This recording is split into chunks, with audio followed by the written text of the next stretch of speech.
কিন্তু দাদু তুমি মারা গেলে তো আবার আমরা 7 জন হয়ে যাব। ওরে হারাম জাদা, তুই যা, তোর টিভি তুই দেখ, আমার সাথে তোর আর গল্প করা লাগবে না।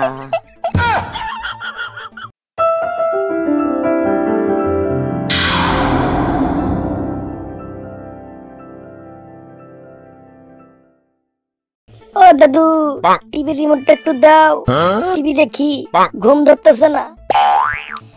দাদু ভাই, টিভি দেখার দরকার নাই, আমার কাছে বসো, তোমার সাথে একটু গল্প করি।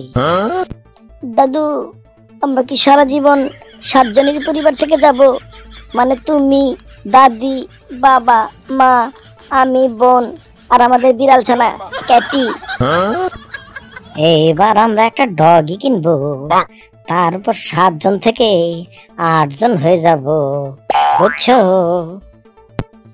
কিন্তু দাদু ডগিটা তো বিড়াল ছানা ক্যাটিকে মেরে ফেলবে, তখন তো আবার আমরা 7 জন হয়ে যাব। তাতে কি হয়েছে দাদু ভাই, তুমি যখন আবার বিয়ে করে বউ আনবে, তখন আমরা আবার 8 জন হয়ে যাব। কিন্তু দাদু বোন আবার বিয়ে করে যখন চলে যাবে, তখন তো আমরা আবার 7 জন হয়ে যাব।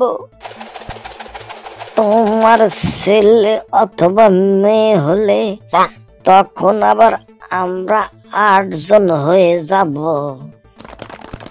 কিন্তু দাদু তুমি মারা গেলে তো আবার আমরা 7 জন হয়ে যাব।